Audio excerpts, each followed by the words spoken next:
जय शिवराय मित्रांनो. तर स्वागत आहे आपलं आजच्या एका नवीन व्हिडिओमध्ये.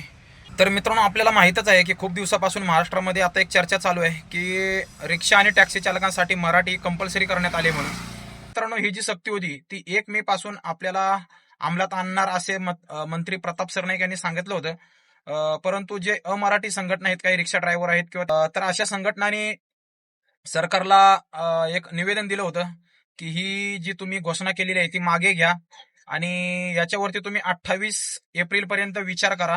नाहीतर 4 मे रोजी आम्ही महाराष्ट्रभर आंदोलन करू, रिक्षाचा संप करू. आमची 15 लाख एवढी संख्या आहे. तर ही अमाऊंट जी आहे ती थोडी चुकीची वाटते, कारण 15 लाख एवढे परमिट महाराष्ट्रामध्ये सर्व महाराष्ट्रामध्ये असतील आणि सर्व महाराष्ट्रामध्ये काही एवढे परप्रांतीय फक्त मुंबई आणि पुणे या ठिकाणीच असू शकतात किंवा नागपूर साईडला अशा मोठ्या शहरामध्ये. ग्रामीणमध्ये काही परप्रांतीय कोण असे नाहीत. तर त्यांची एक ही होती की आमचा आकडा काहीतरी, आम्हाला काहीतरी आमची मोठी संख्या आहे असं त्यांचा दाखवायचा विचार होता.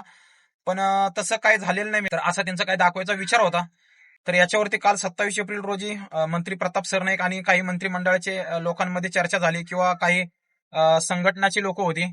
तर अशामधून चर्चा करण्यात आली होती की तुम्ही हा निर्णय मागे घ्या म्हणून. तर काल जी बैठक झाली त्याच्यात सरकारकडून असंच सांगण्यात आलं होतं की तुम्हाला मराठी शिकावंच लागेल. तुम्हाला वेळ पाहिजे तर आम्ही वेळ देऊ शकतो. काही जे परप्रांतीय लोकांचे जे काही लीडर होते तर त्यांना असं सांगण्यात आले की तुम्हाला पाहिजे तर आम्ही वेळ देऊ शकतो. तुम्हाला शिकण्यासाठी काही शिकवणी लागत असेल तर त्याचं आम्ही व्यवस्था करू शकतो, पण तुम्हाला मराठी ही शिकावीच लागेल. तर त्यांचं असं म्हणणं होतं की मराठीची तुम्ही सक्ती करूच नका. तुम्ही जसं असं आता चाललंय तसंच चालू द्या. मराठी ही आम्ही शिकू किंवा नाही शिकू हा आमचा वैयक्तिक प्रश्न आहे. तुम्ही असं आम्हाला जबरदस्ती करू शकत नाही की तुम्ही मराठी शिकलीच पाहिजे म्हणून. तर मित्रांनो, याच्यावरती काल सरकारने एक डेट जाहीर केलेली आहे. तर ती तारीख अशी आहे की मित्रांनो, 15 ऑगस्ट पर्यंत सरकारने त्यांना तारीख दिलेली आहे सध्या तरी, की तेवढ्या तारखेत तुम्ही तुमचं काय ते नियोजन करा. तुम्हाला मराठी आलीच पाहिजे. तुम्ही कशा पद्धतीने शिका, नाहीतर त्याच्यानंतर सरकार हे कठोर कारवाई करण्याचा सरकारचा निर्णय आहे. 15 ऑगस्ट ही सरकारने तारीख दिलेली आहे. तर मित्रांनो, याच्यावरती सरकारने त्यांना विचारणा केली की तुम्हाला मुदतवाढ पाहिजे किंवा शिकण्यासाठी काही संधी पाहिजे किंवा काही तुम्हाला शिकण्यासाठी काही वेगळं माध्यम तयार करून पाहिजे का. अशावरती त्या संघटनांकडून कोणत्याही प्रकारे मागणी करण्यात आलेली नाही. परंतु सरकार या बाबतीत सरकार त्यांना संधी द्यायला तयार आहे, पण त्यांनी मागितली पाहिजे. तेही मागू शकत नाहीत, कारण त्यांना वाटेल एकदा आपण समजा वेळ मागितली आणि त्या वेळेस समजा आपल्याकडनं मराठी शिकून नाही झालं तर आपल्याला मग परत थोडं प्रॉब्लेम येऊ शकतो आणि मराठी मग ही कंपल्सरी होऊन जाईल. पण सरकारने पण विचार करायला पाहिजे की एकदा समजा तुम्ही त्यांना ह्याच्यातून सूट दिलीत तर मग ते लोक ऐकणार नाहीत. ते म्हणणार की मराठी ही फक्त मराठी लोकांनीच बोलायची, आम्ही मराठी बोलावं असा आम्हाला कोणताही आग्रह कोणी करू शकत नाही. तर कायद्यात आहे की ज्या राज्यात आपण जातो त्या राज्याची भाषा ही तिथल्या स्थानिक व्यवहारामध्ये वापरली जावी. महाराष्ट्रात असं राज्य आहे की इथं जगातून लोक येऊन इथं पोट भरतायत, पण इथल्या भाषा आता नस्तनाबूत होत चाललीत. त्याला कारणीभूत आपली मराठी माणसंही आहेत की तीच स्वतः हिंदीमध्ये बोलतात, कारण मराठी माणूस हा कुठल्या कुठे फेकला गेलाय सध्या. तर आपल्याला समजा मुंबई टिकवायची असेल, महाराष्ट्र टिकवायचं असेल तर आपल्या माणसांनी सुद्धा मराठीमध्ये बोललं पाहिजे. आपलीच लोक आपल्या लोकांसोबत बोलतात, भैया इधरचे लोक क्या, भैया उधरचे लोक क्या. हे चुकीचं आहे ना. मराठी माणूस समोरचा मराठी माणूस आहे, तुम्हाला दिसतोय, तरी तुम्ही त्याच्यासोबत हिंदीमध्ये का बोलताय. आपलीच माणसं बोलतात, भैया छुट्टा नाही, ऑनलाईन करू क्या, चेंज नाही आहे, कॅश नाही आहे, ऐसा वैसा. अहो, पण तुम्ही मराठी, जर माणूस समोरचा मराठी बोलतोय तरी आपले लोक हिंदीमध्ये बोलतात, तर हे चुकीचं आहे. तर प्रताप सरनाईक यांनी एक काल घोषणा केलेली आहे की 15 ऑगस्ट पर्यंत तुम्हाला वेळ देतोय, तोपर्यंत तुम्ही मराठी शिका. तोपर्यंत तुम्हाला तुमच्या कोणत्याही लायसनवरती किंवा परवान्यावरती कारवाई होणार नाही. पण 15 ऑगस्टच्या नंतर समजा ही कारवाई चालू झाली तर यामध्ये काहीतरी वेगळं पाहायला मिळू शकतं. सरकार याच्यावरती कठोर कारवाई करू शकतं. पण मला असं थोडं वाटतंय की सरकारही याच्यामधून काहीच अडचणीत येऊ शकतं, कारण हे परवाने दिलेले आहेत सरकारनेच.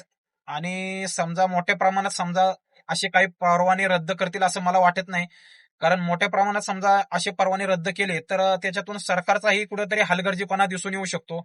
कारण परवाने देतानाही चौकशी करणं हे गरजेचं होतं. आता सर्व विरोधक या मराठीच्या मुद्द्यावरून सरकारला सपोर्ट करतायत, पण उद्या समजा सरकारने असा आकडा जाहीर केला की आम्ही एवढे एवढे परवाने रद्द केले, तर उद्या विरोधक सरकारला विचारू शकतात की तुम्हीच दिले होते हे परवाने, तुम्हीच काळाबाजार केलाय आणि आता तुम्हीच उघड केले सर्व. तर असंही होऊ शकतं. सरकार किंवा मंत्री या गोष्टीत अडचणीत येऊ शकतात. काय काय लोकांचं असं म्हणणं आहे की हा पूर्ण राजकीय पॉलिटिकल इश्यू आहे हा. काय काय लोकांचं म्हणणं असं आहे की तिकडं खरातचं प्रकरण चालू आहे तर ते दाबण्यासाठी हा विषय पुढे आणलाय. असू शकतं, काही सांगता येत नाही. पण ते बाकीचे विषय साईडला सोडून आपल्याला मराठी महत्वाची आहे. आपली मराठी टिकली पाहिजे तरच महाराष्ट्र टिकेल. मराठी माणूस फक्त इथं चालला पाहिजे. मराठी माणसाचा जिथं रुबाब चालला पाहिजे. परप्रांतीय लोकांना पण इथं मान सन्मान भेटेल, पण त्यांनी पण आपली जिथं राहतोय त्या भाषेला प्राधान्य दिलं पाहिजे. तर काही लोक असेही म्हणतात की आम्ही मराठी शिकणार नाही, आम्हाला शिकायची गरजच नाही. हे चुकीचं आहे मित्रांनो. तुम्ही जिथं राहता तिथं तुम्हाला तिथली स्थानिक भाषा आलीच पाहिजे. ज्या मुंबईमध्ये आपण राहतो, जिथं महाराष्ट्रामध्ये राहतो, आपण पोट भरतो, तर ती भाषा आपल्याला येणे गरजेचं आहे. आपण जर रुबाब दाखवला तर उद्या आपल्याला अडचणी देऊ शकतं. बोलताना आपण विचार केला पाहिजे. कारण जिथं आपण पोट भरतो त्या पोटाची भाषा आपल्याला आलीच पाहिजे. दुसऱ्या राज्यात तुम्ही गेलात तर तिथली स्थानिक भाषा ही कंपल्सरी असते. आता तुम्ही समजा चेन्नई साईडला गेलात, कुठला अजून दुसऱ्या राज्यात गेला, तर तिथं काय काय लोक त्यांच्या भाषेव्यतिरिक्त दुसरी भाषाच बोलत नाहीत. ती लोक हिंदी पण बोलत नाही. मग आपणच का हिंदी बोलतो, हाही विचार महत्वाचा आहे. आणि असं आहे, त्याच्यामध्ये आता जे परप्रांतीय लोक जे संप करायचे तयारी आहेत त्याला काही आपली मराठी लोक सपोर्ट करतायत. कारण आपण महाराष्ट्रात राहतो, आपण आपली भाषेला प्राधान्य दिलं पाहिजे.